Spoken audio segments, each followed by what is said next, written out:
নমস্কার বন্ধুরা, সম্পার রান্নাঘরে আরও একটি নতুন রেসিপি নিয়ে হাজির হয়ে গেছি। আশা করি তোমরা সকলেই খুব ভালো আছো। আজকে তোমাদের সাথে শেয়ার করতে চলেছি কড়াইশুঁটির কচুরি। কোনো রকম পুর ভরার ঝামেলা ছাড়াই আজকে তোমাদেরকে তৈরি করে দেখাবো কড়াইশুঁটির কচুরি। তাহলে কোনো রকম ঝামেলা ছাড়াই আজকে তোমাদেরকে খুব সহজে আর খুবই টেস্টি এই কড়াইশুঁটির কচুরি তৈরি করে দেখাচ্ছি। তার জন্যে প্রথমে আমি এক বাটি কড়াইশুঁটি এখানে নিয়ে নিয়েছি একটা মিক্সির জারে, আর তার মধ্যে অল্প জল দিয়ে এটাকে একটা পেস্ট তৈরি করে নেব। আর প্রথমে আমি 2-3 বার একটু ঘুরিয়ে নিয়ে তারপরে আবার মিক্সির জারে আমি দিয়ে দিলাম 2টো কাঁচা লঙ্কা ভেঙে দিলাম, আর 1/2 ইঞ্চি আদাকেও একটু গ্রেট করে এর মধ্যে দিয়ে দিলাম, আর পরিমাণ মতো নুন আর অল্প হলুদ দিয়ে এটাকে আবারও একটু আমি পেস্ট করে নেব। দেখো একদম একটা স্মুথ পেস্ট তৈরি করে নিয়েছি, কোনো রকম দানা ভাব নেই। এবার এটাকে পাশে রেখে গ্যাসে একটা কড়াই বসিয়ে তাতে 2 চামচ আমি রিফাইন্ড অয়েল দিয়ে দেবো।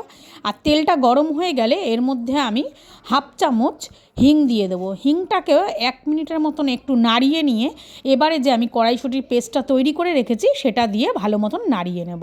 আর একটু মিক্সির বাটি ধুয়েও একটু জল দিয়ে দেবো। আর এটাকে কিন্তু খুব বেশি সময় ধরে শুকিয়ে ফেলার দরকার নেই, 2-3 মিনিট একটু ভালো মতন নাড়িয়ে নিলেই হবে, যেন এর কাঁচা গন্ধটা চলে যায়।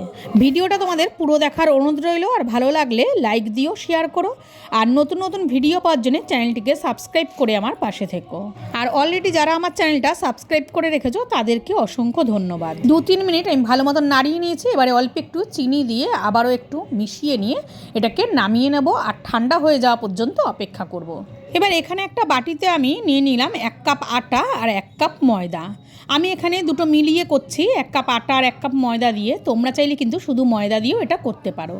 আর দিয়ে দিলাম স্বাদ মতো নুন, 1 চামচ চিনি, 1/2 চামচের কম একটু কালো জিরে, আর 1/2 চামচের কম একটু জোয়ান দিয়ে ভালো মতন আগে শুকনো উপকরণগুলো মিশিয়ে নেব। শুকনো উপকরণগুলো মিশিয়ে নেওয়ার পর এখানে দিয়ে দিলাম 4 টেবিল চামচ রিফাইন্ড অয়েল।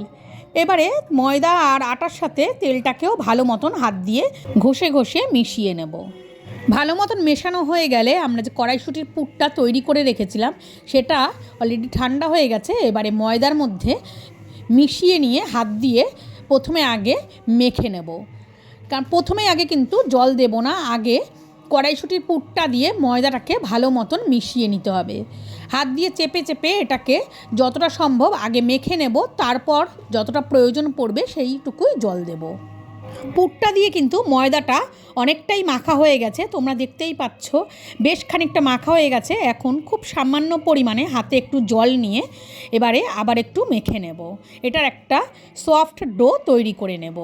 আর এখানে কিন্তু আমার খুব বেশি জল লাগেনি, প্রথমবার যে একটু হাতে অল্প জল ছিটিয়ে নিলাম তাতেই কিন্তু ভালো মতন ময়দাটা মাখা হয়ে গেছে। তোমরাও এইভাবেই কিন্তু ময়দাটা যতটা পরিমাণ পুর দিয়ে মাখা যায় ততটাই ভালো মতন আগে মেখে নেবে, তারপর যেটুকু জলের প্রয়োজন সেটুকুই জল দেবে।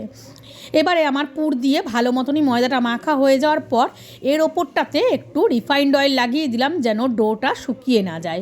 এবারে ঢাকা দিয়ে 15 মিনিট আমি রেখে দেবো। 15 মিনিট বাদে ফিরে আসলাম, আবারও ঢাকনাটা তুলে ডোটাকে ভালো মতন মেখে নেব। আর এর থেকে এবারে ছোট ছোট করে লেচি কেটে নেব।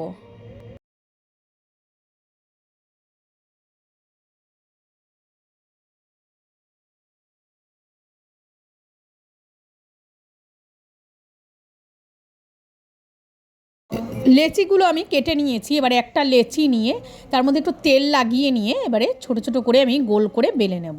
কচুরিগুলো না খুব মোটা হবে না খুব পাতলা হবে, সেভাবেই কিন্তু বেলতে হবে। আরও একটা লেচি নিয়ে আমি তেল লাগিয়ে বেলে নিচ্ছি, আর এই একইভাবে আমি সবগুলোই বেলে নেব।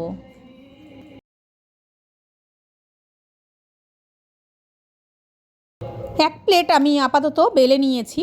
এবারে গ্যাসে একটা কড়াই বসিয়ে তাতে পরিমাণ মতন রিফাইন্ড অয়েল দিয়ে দিলাম, আর তেলটাও গরম হয়ে গেছে। এবারে একটা একটা করে আমি কচুরি ছেড়ে দেব, আর 2 পিঠ উল্টে পাল্টে লাল করে ভেজে নেব। কচুরিগুলো তেলে ছাড়ার পর ছান্তা দিয়ে একটু চেপে দিলেই কিন্তু সুন্দর ফুলে উঠবে।